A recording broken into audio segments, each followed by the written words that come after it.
All right, well, good afternoon, everybody.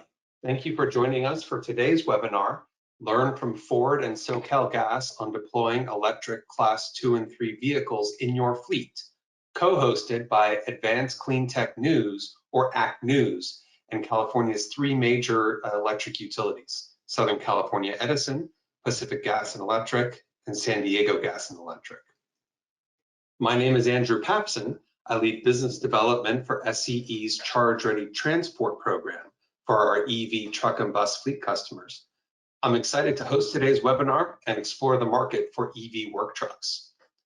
As more EVs hit the road, businesses using Class 2 and 3 vehicles are in a great position to deploy their EV fleets. This vehicle class typically requires reduced upfront costs, is a good fit for return to base operations, and is now starting to come to market. Fleets in the last mile delivery, municipality, construction, service, and utility fleet space are examples of fleets who would benefit from electric work trucks, vans, and other Class 2 and 3 EVs. Today, we're excited to hear about the latest EVs available in this class. The newly announced all-electric Ford F150 Lightning work truck. Ford's competitively priced electric trucks sport a range of 230 to 300 miles on a single charge and can meet a fleet's needs for hauling and towing. Ford's ETransit van also provides a diverse set of benefits to delivery and transit fleets. We will also be hearing from SoCalGas on their planning process for deploying EV work trucks throughout their utility fleets. We have an exciting panel of speakers today. First, I'll kick things off with a brief introduction to SCE's Charge Ready Transport program and how we can help you design and build the charging infrastructure that you need. Next, Mark Paul, the BEV Integration Manager for Commercial Vehicles at Ford, will discuss how the Ford F150 Lightning and ETransit van can fit into your fleet operations. Then, Mike Franco, the Fleet Financial and Systems Manager at SoCalGas, will share how he is determining the best way to deploy EVs into their utility fleet. Tim O'Neill, an onboarding specialist at Pacific Gas and Electric, will share how PG&E's EV fleet program helps fleets looking to electrify save big on their EV fleet infrastructure.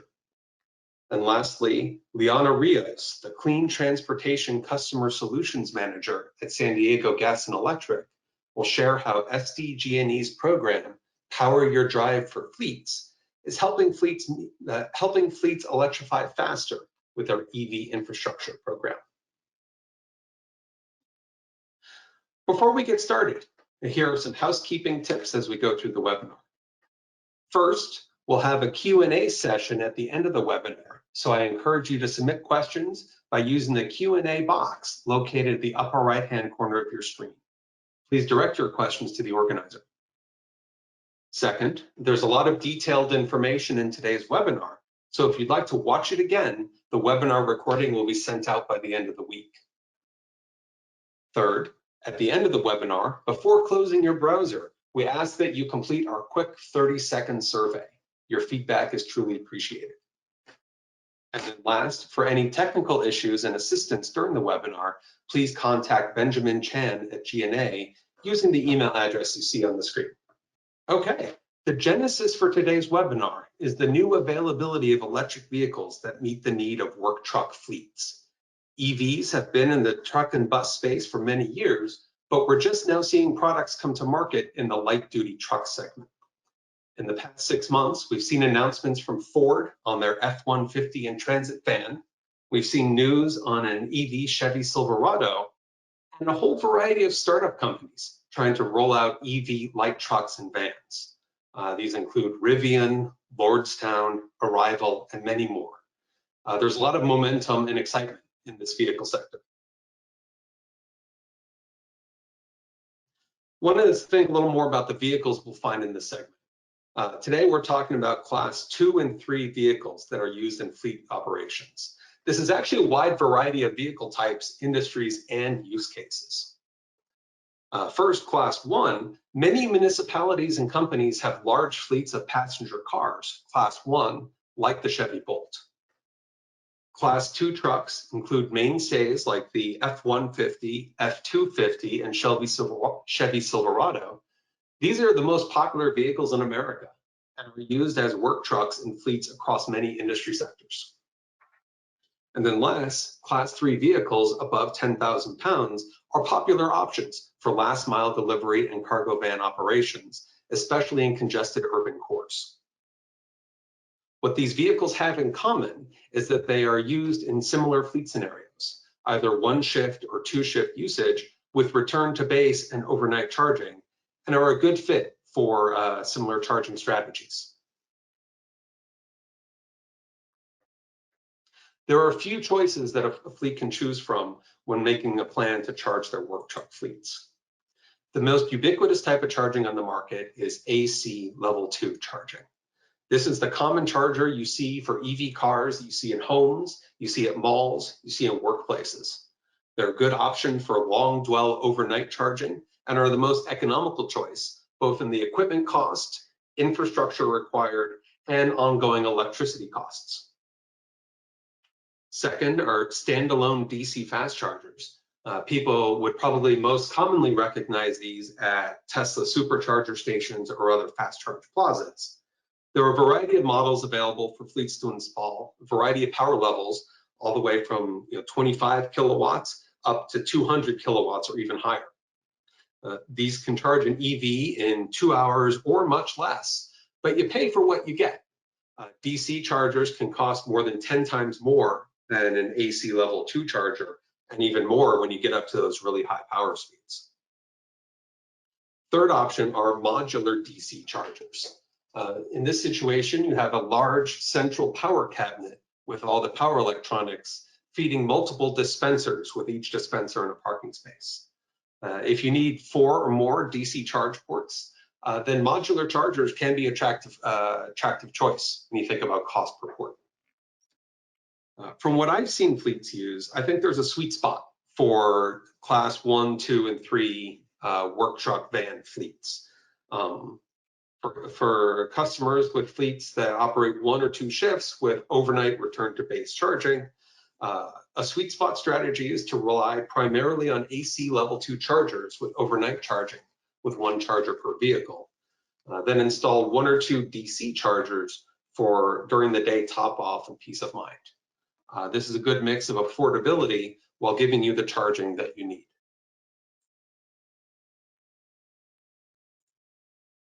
Speaking of affordability, I want to discuss SCE's ongoing program, Charge Ready Transport. It's our solution for our fleet customers deploying EV trucks, buses, or off-road equipment. For fleet customers who qualify and apply, we're building out the charging infrastructure you will need, both the utility side and then the on-site work, including a new meter, electrical panel, and conduit all the way to the charger endpoints. This is done at our cost and with our engineering crew. Charge Ready Transport saves you money and the complexity of managing a large civil engineering project. Your job is to procure and install the charging hardware at the endpoints using your own electrical contractor. And to help, we have an approved product list of chargers that meet our safety requirements. Additional elements of the program: for select customer classes, we offer rebates on charging hardware up to 50% of the purchase price. We have new electric rates that are designed for EV fleets. And then we're launching a new Transportation Electrification Advisory Service, TEAS, which will help customers with fleet evaluation and electrification options. To provide an example of what it looks like when we design and build a charging site, here you see the infrastructure needed for an entire site, off property on the left and on property on the right. Through Charge Ready Transport, SCE is building everything in green. We build a new transformer, a new service drop to a new EV meter. Coming on property, we build out the electrical panel and switchgear needed, and we do all the conduit and trenching to get to the endpoint where you want to install the chargers. Your role is to procure and install those chargers at the endpoints. If anyone has any questions on this or is interested to learn more or thinks this could be a good fit for your fleet, please reach out. Visit our website at sce.com/CRT. Send me an email at andrew.papson@sce.com, or reach out to our general email box you see there. I'd like to pass it off the controls to Mark Paul to discuss Ford's EV truck products. Thank you.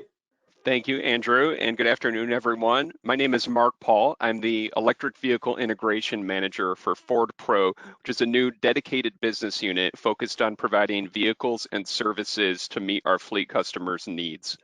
Today, I'm going to provide an overview of the upcoming commercial-focused EVs that Ford is introducing to the market and the supporting services that will help our customers make the transition to EV. So the broader environment right now has fleets going through a lot of changes, and it's not just electrification, although that's a big part of it. It's also connectivity with more insight and data into the vehicles than ever before, changing employee expectations and customer demands, and a dynamic regulatory environment as well. So Ford is developing our products and services to help our fleet customers navigate this changing environment and take advantage of the opportunities that the new technology with electrification and connectivity allow. So we're developing our products with these capabilities in mind to help fleets further improve their uptime, cost of ownership, improve driver well-being, introduce new forms of productivity in the product, which we'll discuss today, improve the security of the product, and provide new opportunities to help fleets meet their sustainability goals. So Ford is updating our product lineup with smart work vehicles that will help fleets get the job done, starting with F-Series, which is the best-selling truck for the last 44 years, and the Transit, the best-selling van in the US. We're transforming these products with electrification and connectivity to help our customers take advantage of these new opportunities. Ford is investing heavily in electrification, and these two products are a portion of that investment. We recently announced that we're increasing our investment through 2025 in electrification from $22 billion to $30 billion globally. This builds upon the Mustang Mach-E, which we launched last year, bringing the Mustang brand into the electrified era and providing new capabilities in that vehicle lineup. And we're also proud to be the only full-line US automaker to stand with the Paris Agreement and with California to adopt strongest in the nation greenhouse gas standards. So we'll get started with the vehicles, looking at the ETransit and the F150 Lightning Pro. The 2022 ETransit is launching later this year, and we're proud that it will be the first all-electric cargo van from a full-line US automaker. It's going to bring new capabilities to fleets, but in a familiar package. And we're also providing an ecosystem of supporting software and charging capabilities that will help fleets make the transition and incorporate this into their operations. The Lightning Pro is ushering the best-selling F-Series platform into the electrified era, and it's smarter and more connected than ever before, with exciting new capabilities that build upon the great all-new F-150 that we launched this past fall, including the fuel economy leading F-150 hybrid power boost. So we'll start focusing in on the ETransit, looking at the range and cost of ownership, new productivity capabilities in the vehicle, and some of the key specifications. So first, for range, when we developed this product, we looked at more than 30 million miles of Ford Telematics connected vehicle data to understand our customers' needs and provide a product that delivers the range and payload that meets their operational needs. We found that the average commercial van in the US travels less than 75 miles a day. So the ETransit launching this year has a targeted EPA estimated range of 126 miles in the cargo van variant with low roof, and there's some additional variants available as well that we'll discuss further. The cargo van has a maximum targeted payload of 3,800 pounds, which is beyond the capability of the gasoline Transit 150. So it provides credible capability to use this for real work situations. Cost of ownership is improved through an estimated 40% savings on scheduled maintenance. So we compared the 2022 ETransit to the gas-powered transit and estimated these savings based on elimination of many of the scheduled maintenance items that are required on a gasoline-based vehicle, including oil changes, transmission flushes, engine air filters. So the scheduled maintenance on the ETransit will still include key elements like inspections, tire rotations, cabin air filter, but it eliminates many of the ongoing consumables and additional service that's required on the gasoline engine. And that provides significant savings for our customers. There's also significant savings available in the fueling expense of the vehicle, contributing to a lower cost of ownership. ETransit is targeted with a starting MSRP of $43,295. And we are excited to offer it in a range of configurations so that this product can plug into our fleet customers' operations instead of having to redesign those operations around a product. So we offer, just like on the gas-based transit, 3 roof heights, low, medium, and high roof, 3 body lengths, and even chassis cab and cutaway variants so that custom upfits can still be installed on this product. And within the cargo van version, the vehicle has the same interior dimensions for providing maximum cargo space and also supporting upfits with the same attachment points that are used on the gasoline-based product. ETransit also introduces a feature that we introduced on the F150 recently called Pro Power on Board, and it provides 120-volt outlets that allow powering tools at the job site or recharging tool batteries while driving to the next job. So this allows powering anything that a 120-volt outlet can support, including power tools directly from the van, even indoors. And finally, we have new telematics and data services capabilities that allow fleets to manage what's uniquely electric about their vehicle, including charging and range monitoring. Moving on to the F150 Lightning Pro. This builds, as I mentioned, on the gas and hybrid F150s introduced this past fall with new features like onboard scales that provide a real-time estimate of the payload added to the bed of the truck, and takes advantage of the lack of an engine by introducing a best-in-class frunk that provides 120-volt power outlets, USB charging ports, 400 liters of cargo space, 400 pounds of cargo capacity, and it's drainable for washing out equipment and letting it drain, or as I'll be using it for college football tailgates. The F150 Lightning Pro starts just under $40,000 in a standard range variant with 230 miles of range, and an available extended range battery offers an EPA estimated targeted 300 miles of range. There are various towing configurations available, but the maximum towing package that's supported on the extended range truck is 10,000 pounds. And 2,000 pounds is the maximum targeted payload. So again, providing capability that our fleet customers would expect from a truck called F150.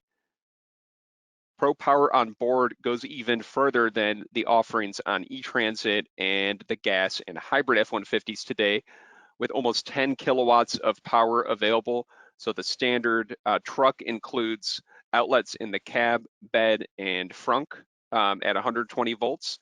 And an upgraded available option provides 240 volt outlets in the bed and almost 10 kilowatts of power in total. And what we're really excited about with this truck is a feature called intelligent backup power, which allows providing backup power to a home or business that is properly equipped with automatic shifting of the power supply over to the truck. So if the truck is plugged in and charged up, it can power a home for 3 days, an estimated 3 days with standard usage, up to 10 days with rationing the power available. So it can help customers in locations where there are even longer term power outages, especially in markets such as California, where customers can really take advantage of this technology even beyond what the F-150 offers with the Pro Power on board feature. So we can power the job site through outlets throughout the truck, and we can provide backup power as well. The power and torque numbers are also pretty incredible with this product, with the standard range battery providing 426 horsepower and 775 pound-feet of torque, and an increase up to 563 horsepower on the extended range truck. Now I want to discuss a few supporting services from Ford. First and foremost of which is our dealer network, and in particular our commercial vehicle centers. So Ford has more than 2,200 electric vehicle certified dealers, which are equipped to sell and service Ford EVs. Ford also has a network of commercial vehicle centers amongst our dealer base, and these are dealers that have the capabilities in sales and service to meet the needs of commercial customers specifically, including trucks all the way to the top of the lineup, such as the F650. Almost 100% of Ford's commercial vehicle centers are EV certified and will be able to sell and service both the ETransit and the F150 Lightning for our customers. And service is available at the non-commercial vehicle centers that are EV certified as well. So we're really glad to be working with our dealer partners on this product and providing a strong coverage base of support and service for our fleet customers. We also have an 8-year or 100,000-mile warranty, whichever comes first, on both the ETransit and the F150 Lightning that covers the battery and other unique components to the electric vehicle powertrain to provide peace of mind. This even covers capacity on the battery down to 70% of the original capacity as measured by Ford on the truck and van, and 65% on the cutaway and chassis cab versions of the ETransit. Now, I mentioned telematics and the capabilities that ETransit and F-150 Lightning Pro will bring that allow fleets to monitor and manage their electric vehicles specifically.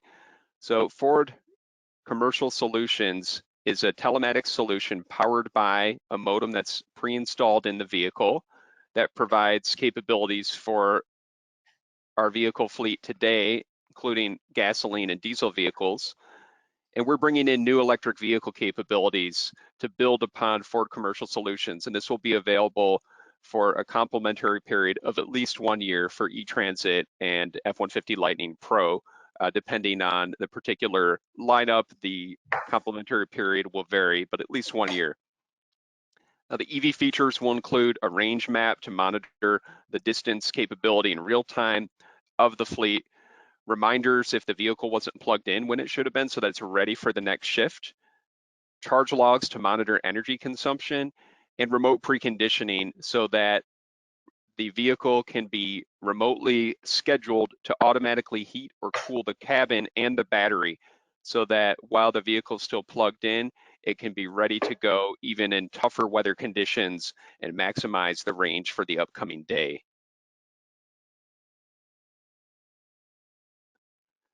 And now for charging, Ford offers a set of charging solutions that meet fleets of any configuration, whether it's a take-home fleet or depot or needs for public charging.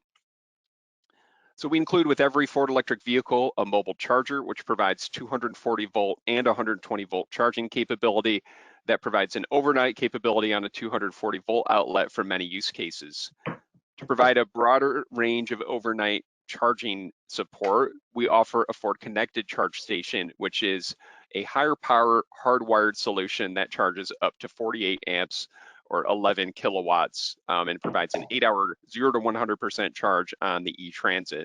This is Wi-Fi capable and provides additional data reporting and access management capabilities. We also provide through our telematics solution home reimbursement reporting for fleets to track the energy consumption for each driver to support reimbursement and provide remote access and management to the charge stations.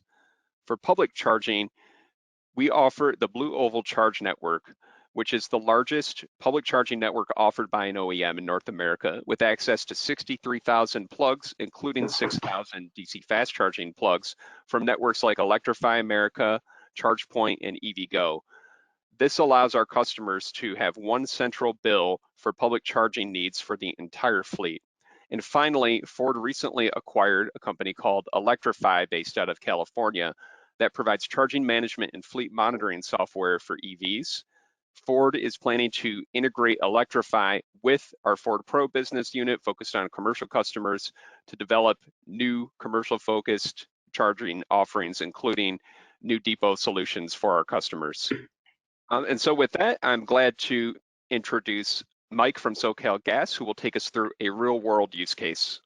Good afternoon. This is Mike Franco. I'm the Fleet Financial and System Manager at SoCal Gas. My primary responsibilities focus on purchasing the fleet vehicles and equipment for our operations. And I wanted to share with you our story, as our company has recently published a goal to have a 100% zero-emission fleet by 2035. Essentially, we're accelerating the mandate from California by 5 years and having a fleet with zero emissions by 2035. And I wanted to share the story that we're just beginning in our journey to get to that goal.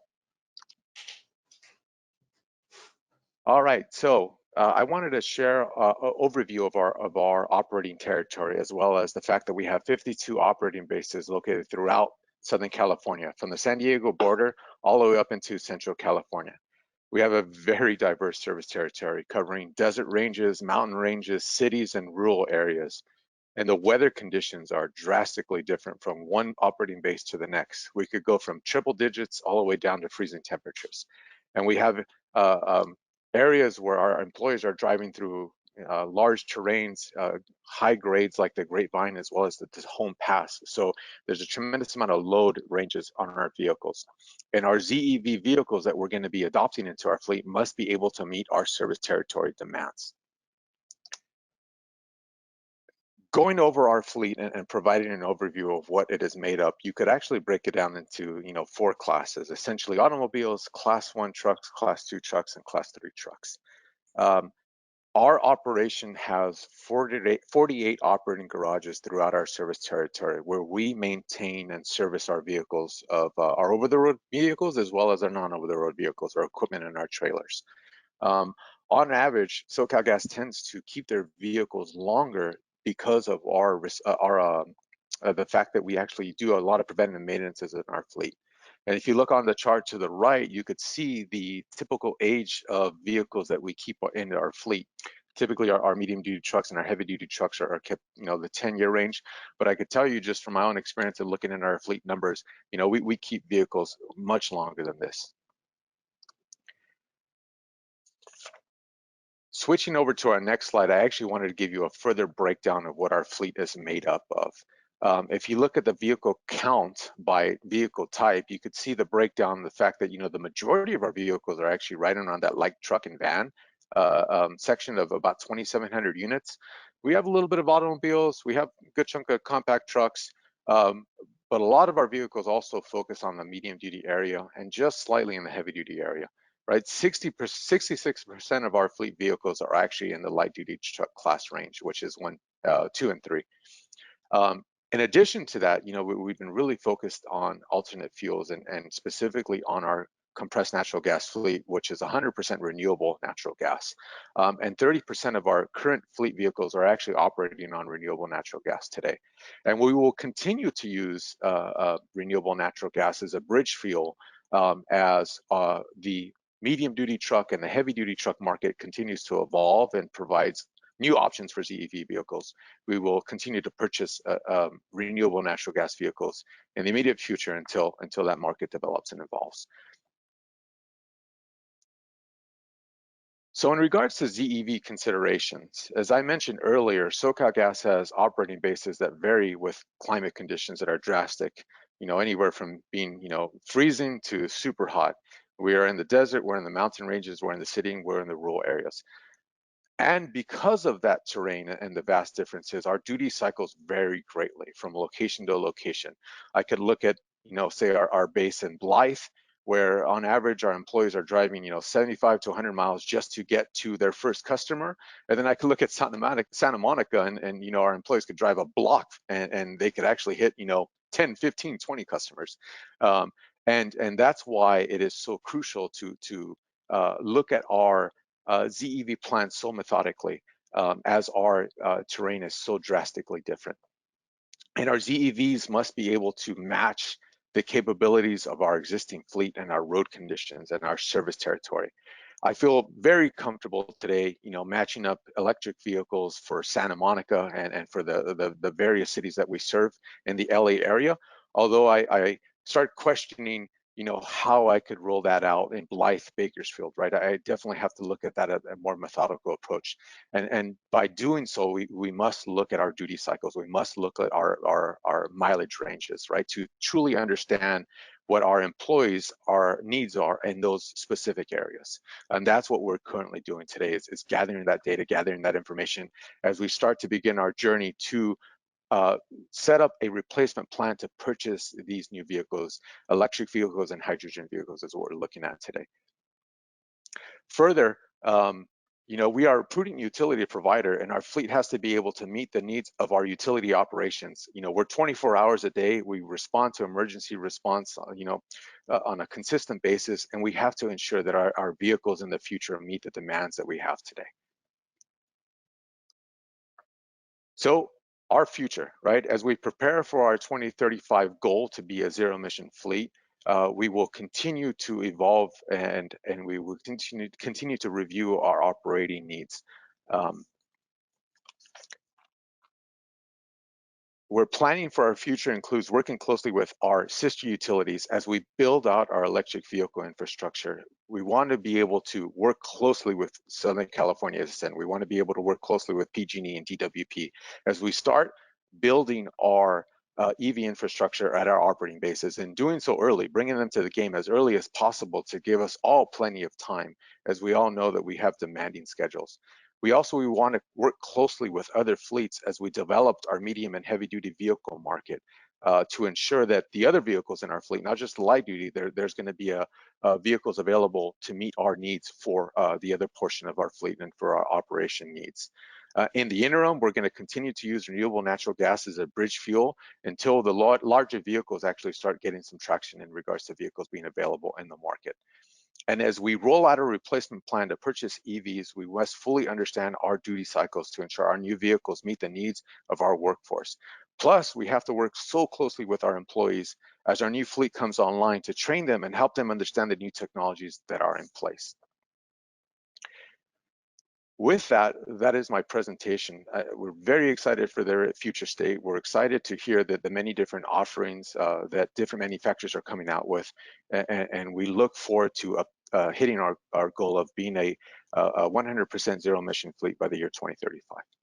And with that, I will hand it over to Tim O'Neill from PG&E. Thanks, Mike. I appreciate you handing this over to me. And if you're not excited about what you heard, what Mark was covering, what Ford's doing, you got to check your pulse, because it's really exciting. So as mentioned, I'm Tim O'Neill. I'm an onboarding specialist with PG&E's EV Fleet Program. And over the next few minutes, I'm going to cover a little summary of our program. If you want to get more information about this, if you're in PG&E's area and you have a project and you'd like for us to cover more information about your project specifically, or more details about the program, you'll see a link at the end of this deck that you can submit an interest form. I encourage you to do so. But let's get into the program. The EV Fleet Program is a 5-year program. That's important to know that we go through the end of 2024. And so when we design and install your charging infrastructure, we'll do it for your planned deployment of your vehicles through the end of 2024. So we do your upgrade once and you should be set. It's a $236 million project program. We hope to partner with 700 customer sites, getting 6,500 new or converted medium and heavy duty fleet vehicles on the road. This is just a summary page, or just an example of the vehicles you would see that participate in the program. Off-road vehicles are on the bottom of the pie and on-road in the top.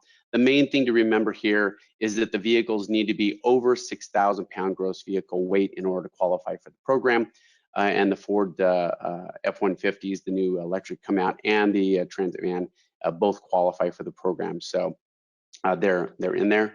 And whenever we look at a customer's charging infrastructure, we break it into 3 sections. You heard very similar with Mike with SCE as far as talking about their program or Andrew, I'm sorry. And one of the things that's very similar is when we look at a customer's charging infrastructure, we break it into 3 sections. The first section off to the left in green is called TTM. This stands for to the meter. This includes the distribution pole out in front of the property, your service drop, your transformer on the property. And TTM also includes all of the trenching, conduit, and conductor from the transformer over to the customer's new meter panel, hopefully sitting near their charging stations. Now, TTM upgrades are normally paid for by customers, but under the EV Fleet program, all of these costs are covered free of charge to the customer. So that's a significant increase or value to the customer just for the that in itself. That's anywhere from $100,000 to $500,000, depending on how big your project is, but a significant value. The second part of the charging infrastructure is called BTM. That stands for behind the meter or beyond the meter. And this includes the customer's new meter panel, and it includes all of the breakers and switch gear inside the panel.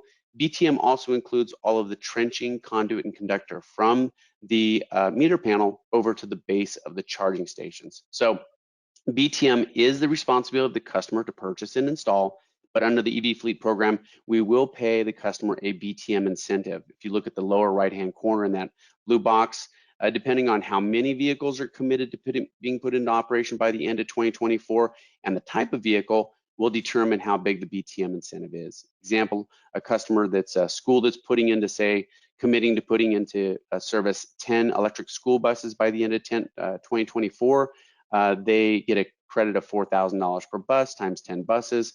They will be receiving a BTM incentive check of $40,000 to assist them in putting this in. Now, of course, the third and final part of the charging infrastructure is the charging station itself. And some customers qualify for a charger rebate in addition to the BTM incentive. This is all schools, transit agencies, and any customer that's inside of a disadvantaged community in California. There are some restrictions to this and some limitations. Again, get with your onboarding specialist. We can review those with you. But charger rebates are one more way to basically have a good portion of your project paid for by PG&E and the state of California. The charger rebates total up to about half the cost of buying the charger. So that'll be equated in when you're looking at your cost of your project specifically. Now, I'm not going to cover all in detail your roadmap you're going to go through. Just know that there's 2 phases to the EV Fleet program. The first phase is preliminary design phase, takes about 3 to 5 months to go through.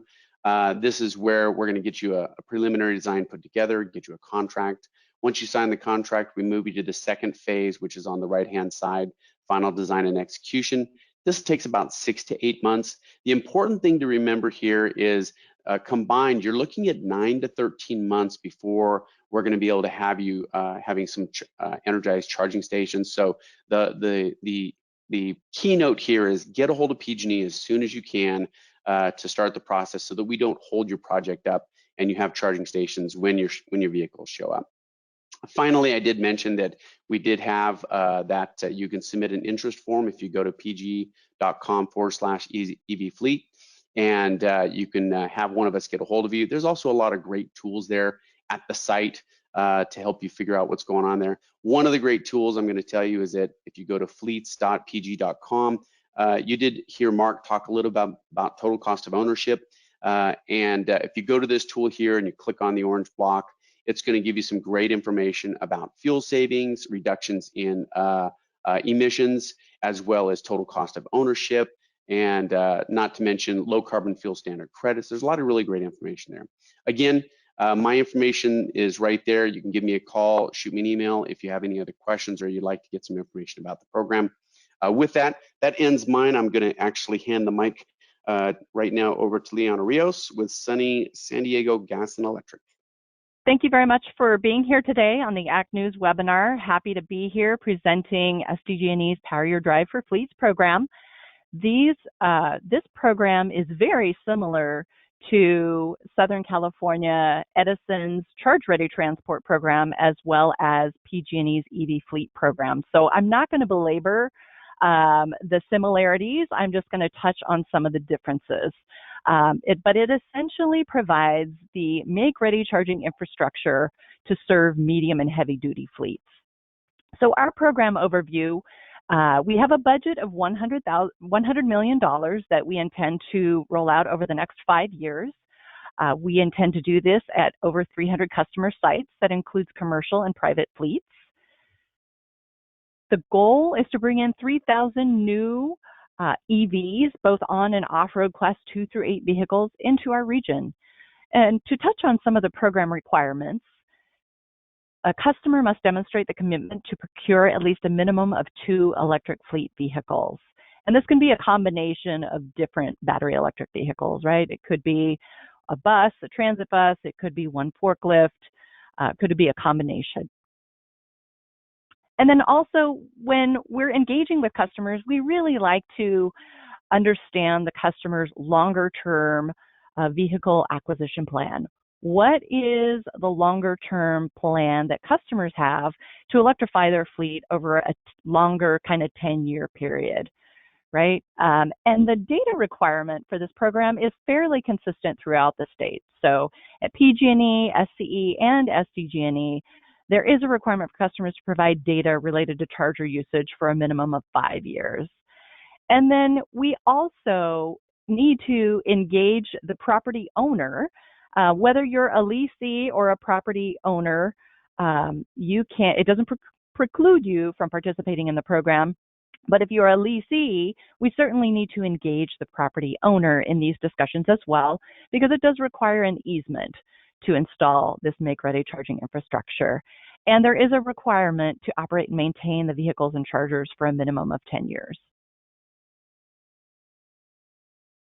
Okay, we have a very similar roadmap to our partner utilities to the north. The general takeaway that I'd like to highlight here is that we're looking at a timeline of about 11 to 16 months. And what I would like to stress is indicative of what Tim had shared, is that if you're planning on electrifying your fleet, please let us know as early as possible. Because this timeline is 11 to 16 months, generally speaking, there are some caveats depending on the complexity of the installation. We want to ensure that we have this charging infrastructure ready to go when you take delivery of your vehicles. I wanted to highlight one of the case studies. So our program was approved in the fall of last year, in 2020. So the Pacific Gas and Electric and Southern California Edison are about a year ahead of us in terms of their experience in the medium and heavy duty EV charging space. So we're really looking to them for lessons learned and best practices. But we got our first site constructed just recently. And it's called Outdoor Outreach.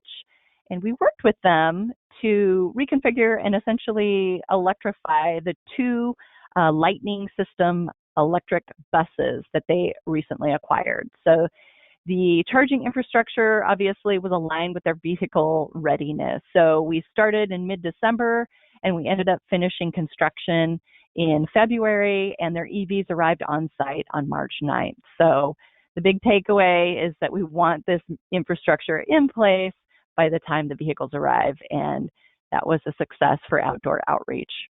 A couple of details about the Outdoor Outreach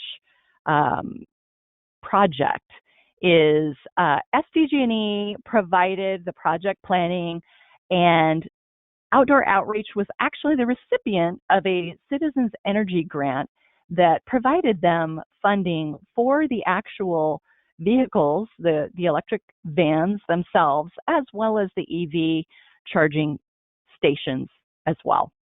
And this funding came from Citizens Energy, which committed 50% of their profits from a local high voltage transmission line project to assist low-income SDGE customers to gain access to electric vehicle transportation.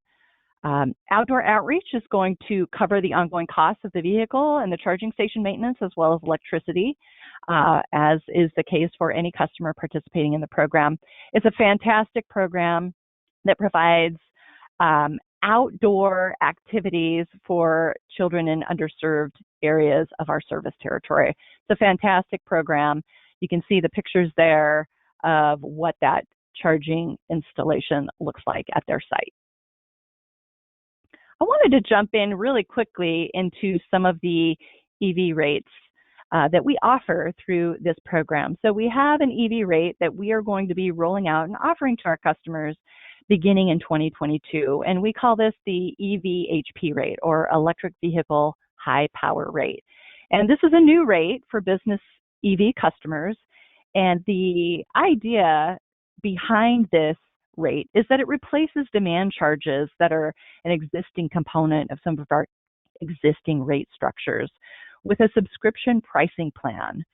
And I liken it to a cell phone plan, if you will. So you subscribe to however many minutes you need. So you subscribe to the amount of energy that you need to serve your fleets. The requirement is that EVs must charge on a dedicated meter. So it has to be separately metered away from, any building loads. And the EVHP rate really is in place to offer more affordable charging, simpler pricing structures, as well as improved certainty and budgeting. And in the chart below, I wanted to just highlight that this is an example of the rates that are currently in place today.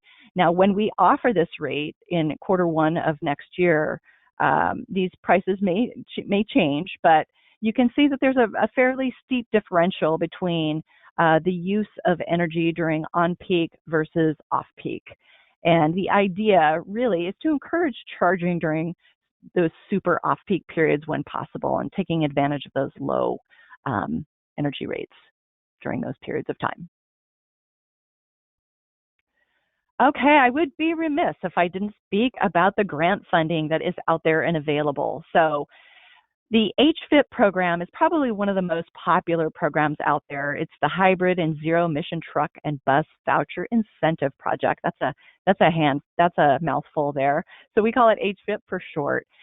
The first tranche of this funding came available earlier this month on June 8th, and it became fully subscribed within, I think, 3 hours, something crazy like that. The second tranche is available on August 10th. So if you are interested, I certainly encourage you to check out the CaliforniaHFIP.org website. Look at the vehicles that are eligible for this grant funding and look for an eligible dealership.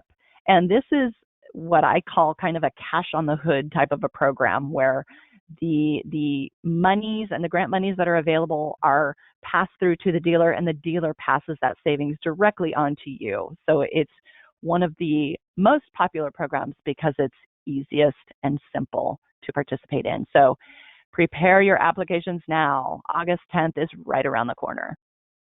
And I'd be remiss if I didn't speak to the Low Carbon Fuel Standard Program as well, or LCFS. And this allows fleets an opportunity to earn revenue by using or employing or adopting their electric vehicles. And how do the credits work? So essentially, clean energy producers and users earn revenue from this sale. And who can participate? Essentially, beneficiaries. So clean energy producers and users, including electric fleets. And this goes back to the total cost of ownership. Really, we are aware that battery electric vehicles sometimes come at a premium cost. And LCFS credits, the grant funding monies that are out there and available, and make-ready charging infrastructure programs that we were all speaking about today are in place and available to you to take advantage of before regulations mandate you to adopt electric. So now is a fantastic time to take advantage of these benefits that are out there. So for more information, I encourage you to visit our website, sdge.com/evfleets. If you are a fleet manager and you're considering deploying medium and heavy duty electric vehicles within SDGE service territory, let us know who you are. Please submit an interest form and we will have a customer solutions advisor in touch with you right away. And there is my contact information. Feel free to send me an email or give me a call and we'd be happy to talk to you. Without further ado, I'm going to hand it back over to Andrew. It's all you, Andrew. Fantastic, Leanna. Thank you. And thank you all our speakers for great information. We have a few minutes for Q&A. Some have been submitted in advance. Others you guys are posting live, which we're tracking. Just to start out, a question for Mark at Ford. For the ETransit and F150, will the vehicles be compatible with the variety of aftermarket upgrades that people use to spec out work trucks and fleet vehicles? And then specifically, what about usage for paratransit, emergency response, and law enforcement? So yes, that's a great question. So we've designed ETransit and F150 to be compatible with as many of the existing outfits that customers use as possible. It won't fit every possible use case out there, but within the specifications of the product, the customers will be able to work with the same outfitting partners that they're familiar with today and plug in many of those existing solutions. So for example, the ETransit has a maximum payload ranging from about 3,200 pounds on the largest cargo van to 3,800 pounds of payload on the low roof van. So that goes beyond the capability of a Transit 150 for payload. So depending on the weight of the upfit and the impact to range on a chassis cab or a cutaway, a customer can utilize many of the existing outfits that they use today. On the F150 Lightning Pro, it depends on the specifications of their upfit compared to what the truck offers, which is a 5.5-foot bed and the Super Crew configuration. So that specific configuration, customers can still use upfits if they work with that configuration on the F-150 Lightning.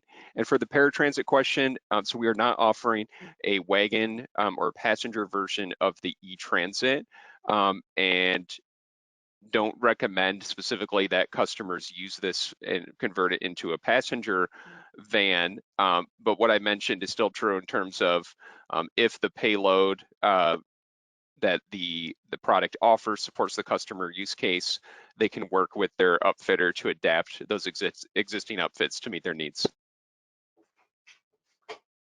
Thank you, Mark. We got a few great questions for SoCalGas. Mike, when you're thinking about deployments, how do you evaluate which bases will be the first sites to receive EV work trucks? You know, we're currently evaluating all of our bases, although I think I feel most comfortable as a fleet manager deploying to areas that have shorter distances between customer visits, which would be our city areas, specifically that around the LA area. I pointed out in my presentation Santa Monica, knowing that, you know, it's all of the customer base is located very close to each other there. So I feel very comfortable and confident in a city situation, although we are definitely looking at the next few months, looking at the outer lane areas, right, to see how we could start rolling out EV vehicles to the out lane bases as well. Got it. Thank you. So look at needs and look at capabilities. Correct. A few questions. Yep. Pardon me. A few questions for the utilities on the line. For each of the utility programs, which are structured a little differently, who owns the panel and distribution lines on the utility and customer side of the meter after the project infrastructure is completed? And Tim, I don't know if you want to start out with the PG&E perspective. Yeah, it's and as I kind of summarized in there, there's TTM that is owned and installed by PG&E. BTM, which is the customer's meter panel, plus everything going to the charging stations is owned, installed, and operated by the customer. So it's a little different than San Diego Gas and Electric and SoCal Edison, but that's what PG&E does. I'll let them talk. I know we only have a couple minutes left. Please, Leanna, go ahead. Great segue. Glad the question was asked. This is Leanna Rios with SDGE. So yes, you're right, Tim. We do have two different ownership options for the Power Your Drive for Fleets program. So there's the customer ownership option, option 1, and if the customer takes on the ownership of the behind the meter improvements, that equipment is owned by the customer. If they elect to have SDGE own, maintain, and operate that, then SDGE would be the owner, maintainer, and operator of that distribution equipment. Thank you. And then on the Southern California Edison side, again, our program has similar structures with San Diego Gas and Electric. We have the SCE Make Ready, where the SCE builds the entire project, and then the customer build option. We found in our projects to date that the SCE Build Make Ready has been by far the most popular option. I think people really like offloading the complexities of these projects. Customer build makes sense in specific scenarios. For example, if a site easement is giving a customer heartburn, then a customer build can be a great option. If the customer has much broader plans to install infrastructure where the truck and bus is just a small component, often they can do a customer build with a rebate and works better. So there's a few different approaches. Now we have just a minute left. A question for Mark at Ford. In order to calculate the total cost of ownership, how can customers evaluate the residual value of end-of-life EVs? So that's a great question as well. So as these vehicles are released, the partners that fleets typically work with to estimate residual values will be providing their projections for the product.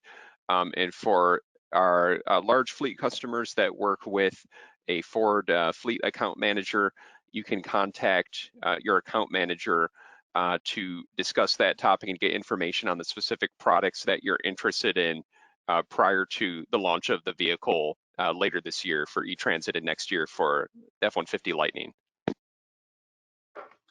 Thank you, Mark. And with that, we're back at the top of the hour. We could have an entire Q&A discussion for an hour on these fascinating topics. So true. I apologize if we didn't get to your question, but please look for a follow-up email to be circulated that will provide the recording so you can watch or share this information with others. And as a reminder, please fill out the quick 30-second survey that will pop up as you leave this webinar. With that, I really want to thank all our panelists for the fantastic information, and I appreciate everybody on the line joining and listening in. Thank you again, and have a fantastic day.